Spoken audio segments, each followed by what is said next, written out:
Turns out it's real after all. Developed by CarX Technologies, behind the well-known CarX Drift Racing series and every other title they've made for every platform under the sun. CarX Street originally announced plans to launch as early as 2021 before getting delayed to 2022. However, only the mobile versions came out as a free-to-play with demonetization and grind to follow suit. The PC version of CarX Street launches at around $15 to $20 and was promised to be different from the mobile free-to-play version, with no microtransactions and better graphics. But of course that leaves the question, how much has the game been rebalanced to fit without monetization? And most importantly, how enjoyable is the game overall? Does it live up to the years of built-up hype?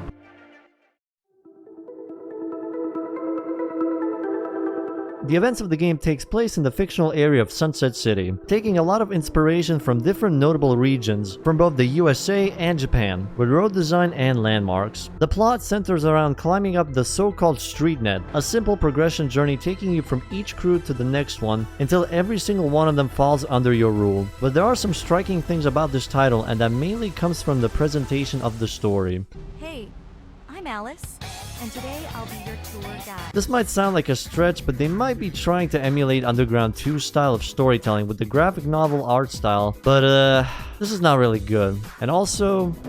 That was an epic ride. We've got to do this again. Whoa, watch out!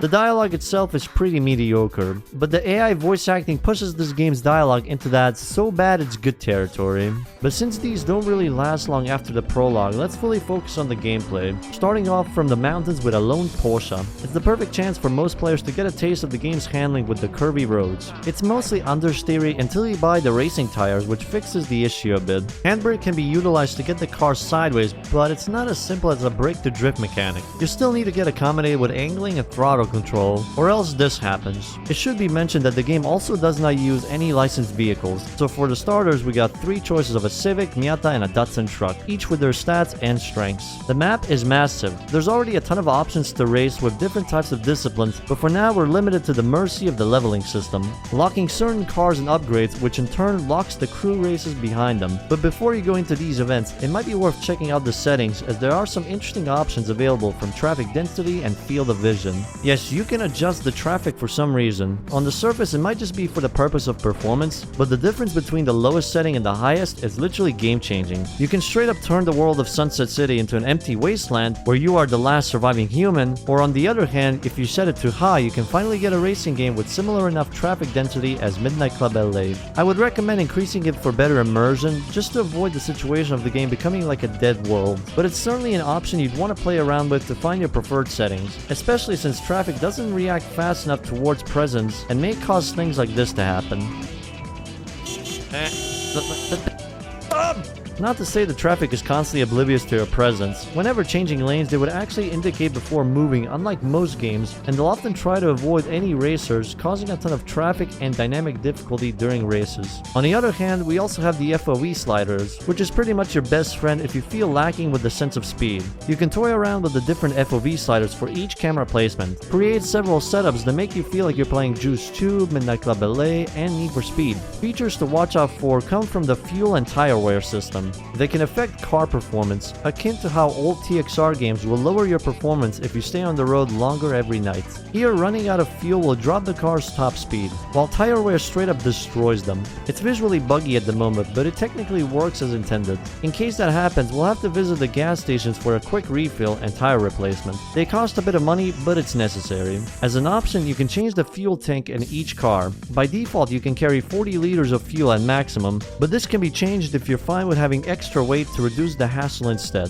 While there is an option of premium fuel, it's a waste of money on an early level with minimal gains, best kept in mind until you get higher average payouts. NOS can also be refilled in the gas station, but it's optional, as it will naturally refill over time, providing a layer of strategy with coming into every race with a full tank of NOS, or save money and naturally gain them back during the early sectors. The tires meanwhile are separated into different types, from sport to racing tires, each with different type and tire pressures to increase grip grip and height. But if you're someone that is frugal with your savings, you can use the radial option feature to get a quick route to the closest race event of your choice. You can also toggle the car lights from this menu, traction control, and most importantly, switch between manual and automatic on the fly. Other things that litter the map are stuff like the tuning shop, where you can upgrade your car and fine-tune them to your preferred setup, the car dealership where you can look at the true star of this game, and apartments where you can purchase them for fast travel and car storage. Unfortunately, at the time of recording, there are no apartment indoor features yet, like in TDU, or even the ability to go in and tune up the cars. It's not really important, but it's something people might expect with how many apartments there are in the game.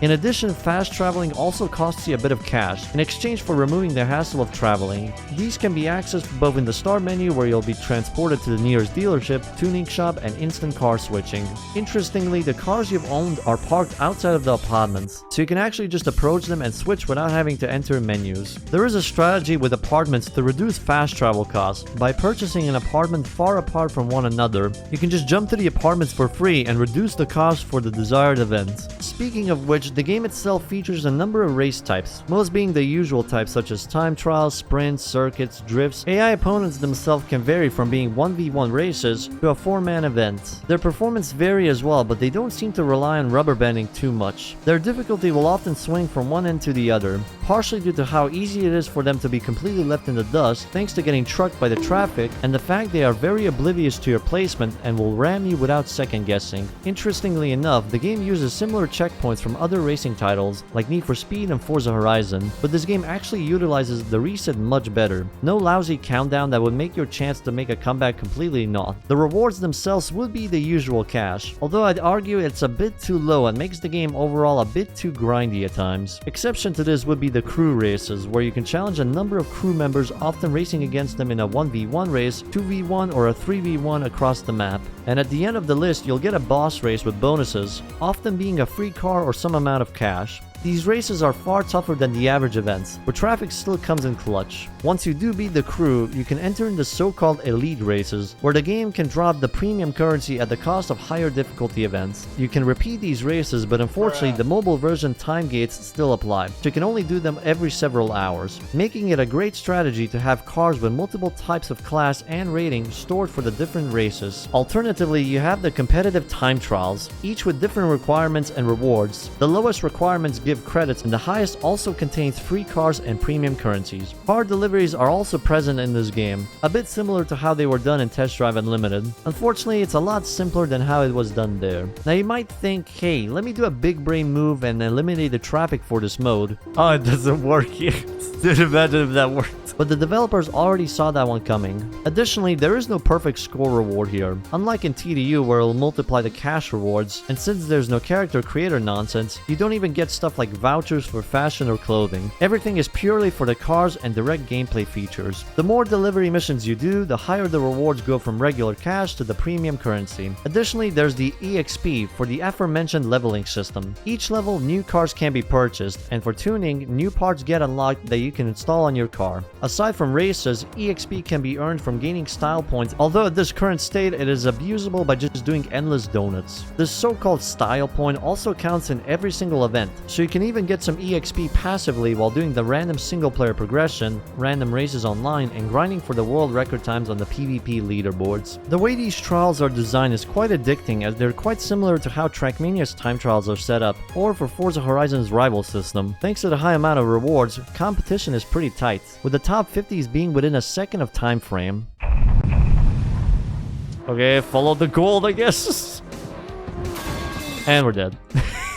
That was spectacular. Damn.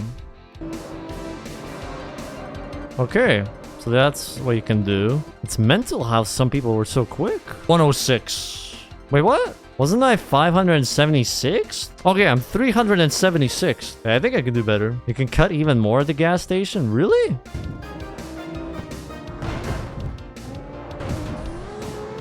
I don't know if I got any time. 105.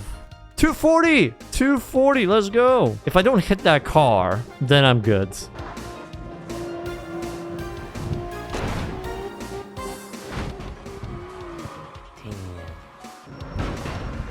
Okay, that's way better. Oh, 102. 21st! Oh shit! We're actually in the top 50 now.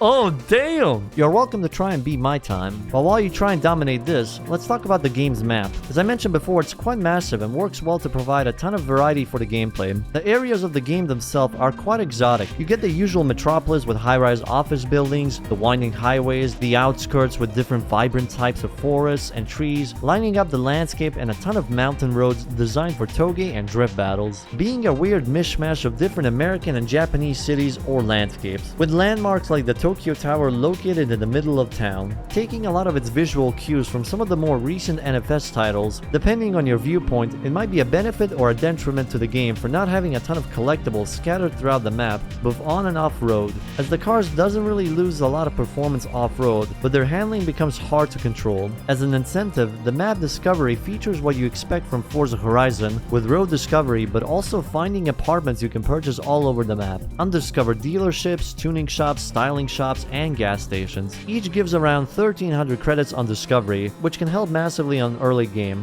And if these and the races aren't gonna be enough as an incentive, either then the car deliveries scattered throughout the map will be sufficient. The only thing I can think of looking a bit iffy would be the car model, as they're the most obvious thing that are upscaled models from the mobile versions. But overall, this game's atmosphere is pretty stunning. It has a lot of life into it with its features. Fiddling around with the traffic settings and FOV will be important for personal preferences, including the graphics settings due to reports of the game currently having optimization issues, and you might want to stay away from certain parts of the mountain during the nighttime. But let's get to the important bits. How are the cars? Well, at the moment there are 99 cars in total, and that's including cars that are unfortunately locked behind the deluxe edition and cars only obtainable from the PvP time trial events. However, the majority of the cars here are purchasable from the dealership. Yeah, they are not licensed, but they're visually designed to look as close as possible to the original counterpart. Despite this, there is no damage model for any car in the game, only minor scratches and bumps. Tuning itself is a game of finding that correct combination of parts to boost the car's performance index to reach whichever class you want, so it's definitely taxing a bit from Forza in that regard.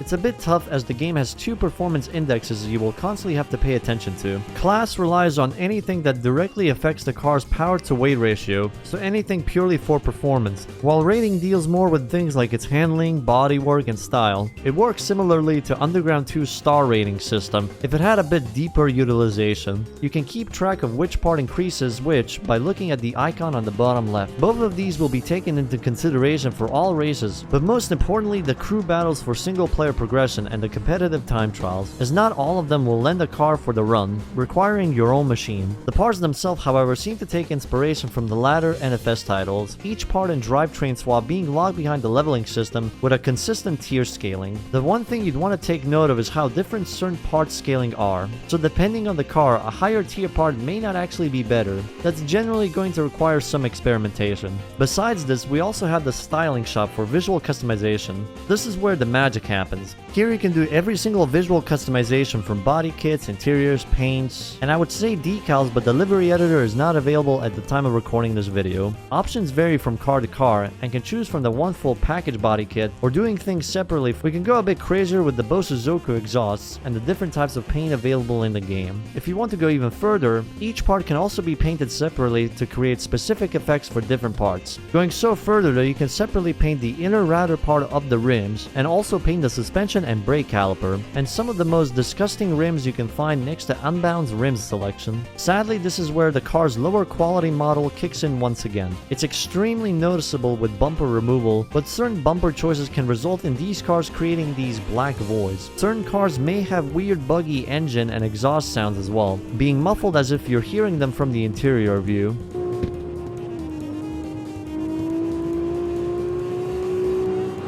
And there are 6 cars locked behind the deluxe edition. They're priced at around half of what the game is, or an extra $2 for the bundle with the game. It arguably makes the game a bit pay to win, but they're still locked behind level progression, somewhat like Need for Speed Heat's deluxe edition cars. And if you're going to tune a lot, then it's going to cost you an arm and a kidney, or half an hour of doing races and or delivery missions. Tuning is weird. The first time of expanding requires extra payment, but afterwards will be free. It's an unnecessary pinch to the already tight economy of of the game. Honestly, this should be either removed or the economy needs a buff. It's pretty expensive and will be the second most costly thing in the game, only behind purchasing cars. And this is where most of the golden currency will be used, as some of the higher tier upgrades and engine swaps will require these currencies. Some of the best ways to farm these currencies can be done in single player with some of the later deliveries and crew battles, but most of them have a lot of limitations from either a lot of grind requirements or time gates. The other option will appear once you switch from offline mode to the game's online.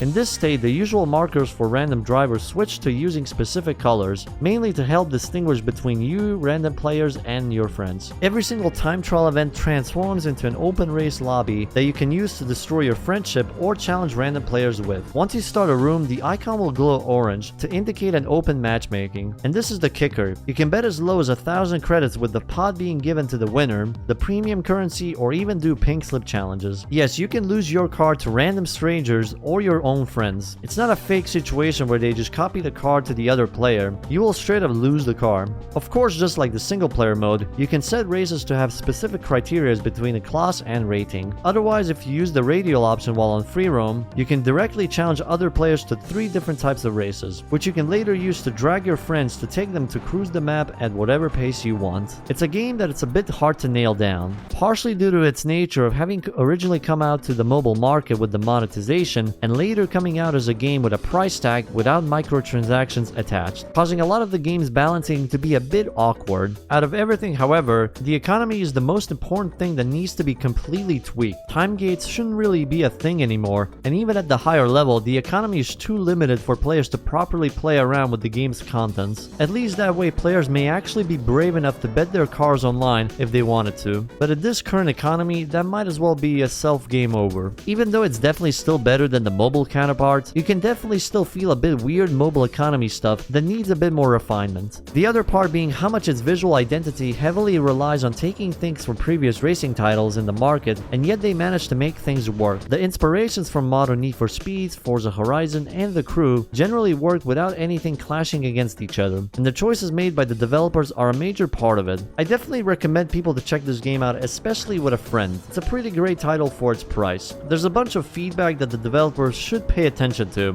from the bugs, glitches, optimization, and especially the economy balance. This is the closest we will get to a modern Need for Speed title without the break the drift physics, and for all its faults, this is still a fun and refreshing game to experience.